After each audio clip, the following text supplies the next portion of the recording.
ನಾವು ಪಾಕಿಸ್ತಾನ ಮತ್ತು ಭಾರತದ ವಿಚಾರ ಈ ಅಟ್ಯಾಕ್ ವಿಚಾರದ ಬಗ್ಗೆ ಗಮನ ಹರಿಸ್ತಾ ಇದ್ವಿ. ನಾರ್ಮಲ್ ಆದಂಥ ಸುದ್ದಿಗಳನ್ನು ನೋಡೋದಾದ್ರೆ ಪ್ರೀತಿಸುವಂತೆ ವಿದ್ಯಾರ್ಥಿನಿಗೆ ಚಾಕು ಇರಿದ ವಿವಾಹಿತ ಎಲ್ಲಿ ನಡೀತು ಏನು ಗೆದ್ದ ಅಪ್ಡೇಟ್ ಏನಿದೆ ನೋಡೋದಾದ್ರೆ ಈ ಹಿಂದೆ ತನ್ನ ಮನೆಯಲ್ಲಿ ಬಾಡಿಗೆಗೆ ಇದ್ದಂಥ ಯುವತಿಯನ್ನು ಪ್ರೀತಿಸುವಂತೆ ಪೀಡಿಸಿದ್ದ ಅಲ್ಲದೆ ಇತ್ತೀಚೆಗೆ ಆಕೆ ಮತ್ತು ಆಕೆಯ ಸ್ನೇಹಿತ ಬಸ್ ನಿಲ್ದಾಣದಲ್ಲಿ ಕುಳಿತಿರುವಾಗ ಇಬ್ಬರೂ ಮೇಲೂ ಕೂಡ ಮಾರಣಾಂತಿಕವಾಗಿ ಹಲ್ಲೆ ನಡೆಸಿ ಪರಾರಿಯಾಗಿದ್ದ ಆರೋಪಿಯನ್ನ ಬನಶಂಕರಿ ಪೊಲೀಸರು ಬಂಧಿಸುವಲ್ಲಿ ಯಶಸ್ವಿಯಾಗಿದ್ದಾರೆ.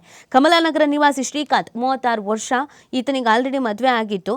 ಬಟ್ ಆತನ ಮನೇಲಿ ಏನೋ ಬಾಡಿಗೆಗೆ ಇದ್ರಂತೆ. ಯುವತಿ 21 ವರ್ಷದ ಯುವತಿ ವಿದ್ಯಾರ್ಥಿನಿಯೊಬ್ಬರು ಬಾಡಿಗೆಯಲ್ಲಿ ಇದ್ರಂತೆ. ಆಕೆ ಹಿಂದೆ ಬಿದ್ದುಬಿಟ್ಟಿದ್ದಂತೆ ನನ್ನ ಪ್ರೀತಿ ಮಾಡು ಅಂತ ಆ ಯುವತಿ ಸಾಕಷ್ಟು ಬಾರಿ ಬುದ್ಧಿ ಹೇಳಿದ್ದಾಳೆ.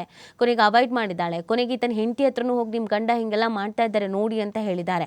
ಸೊ ಯಾವುದು ಸರಿಯಾಗದೆ ಇದ್ದಾಗ ಮನೆ ಖಾಲಿ ಮಾಡ್ಕೊಂಡು ಬೇರೆ ಮನೆಗೂ ಕೂಡ ಹೋಗಿ ವಾಸ ಆಗಿದ್ದಾರೆ. ಆದರೆ ಬೇಕು ಅಂತ ಫಾಲೋ ಮಾಡ್ಕೊಂಡು ಬಂದು ಈ ಕಟರ್ ಇರುತ್ತಲ್ಲ, ಈ ಕಟರ್ನಿಂದ ಮಾರಣಾಂತಿಕವಾದಂಥ ಹಲ್ಲೆಯನ್ನು ಮಾಡಲಾಗಿದೆ ಅನ್ನೋದು ಗೊತ್ತಾಗ್ತಾ ಇದೆ. ದೇವೇಗೌಡ ಪೆಟ್ರೋಲ್ ಬಂಕ್ ಬಳಿ ಬಂದು ಆರೋಪಿ ಶ್ರೀಕಾಂತ್, ನೀನು ಈತನನ್ನ ಪ್ರೀತಿಸ್ತಾ ಇರೋದಕ್ಕೆ ನನ್ನ ಪ್ರೀತಿ ನಿರಾಕರಿಸ್ತಾ ಇದ್ದೀಯಾ ಅಂತ ಯುವತಿಗೆ ಪ್ರಶ್ನಿಸಿ ಏಕಾಏಕಿ ತನ್ನ ಜೇಬಿನಲ್ಲಿದ್ದಂಥ ಬಾಕ್ಸ್ ಕಟರ್ ತೆಗೆದು ಯುವತಿ ಹಾಗೂ ಆಕೆ ಜೊತೆಗಿದ್ದ ಸ್ನೇಹಿತನ ಮೇಲೆ ಮಾರಣಾಂತಿಕವಾಗಿ ಹಲ್ಲೆಯನ್ನ ಮಾಡಲಾಗಿದೆ. ಸದ್ಯ ಆತನನ್ನು ವಶಕ್ಕೆ ಪಡ್ಕೊಳ್ಳಲಾಗಿದೆ.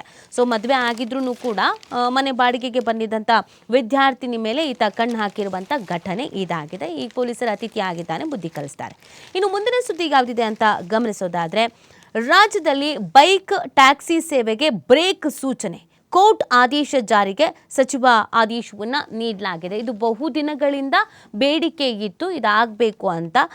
ಹೈಕೋರ್ಟ್ ಆದೇಶನ ಏನು ನೀಡಿತೋ ಊಬರ್ ಇಂಡಿಯಾ ಸಿಸ್ಟಮ್ ಸೇರಿ ಇನ್ನಿತರ ಆ್ಯಪ್ ಆಧಾರಿತ ಸಂಸ್ಥೆಗಳಿಂದ ನೀಡಲಾಗ್ತಾ ಇರುವಂಥ ಬೈಕ್ ಟ್ಯಾಕ್ಸಿ ಸೇವೆ ಸ್ಥಗಿತಕ್ಕೆ ಶೀಘ್ರ ಕ್ರಮ ಕೈಗೊಳ್ಳುವಂತೆ ಸಾರಿಗೆ ಇಲಾಖೆ ಅಧಿಕಾರಿಗಳಿಗೆ ಸಚಿವ ರಾಮಲಿಂಗಾರೆಡ್ಡಿ ಸೂಚನೆಯನ್ನ ನೀಡಿದ್ದಾರೆ.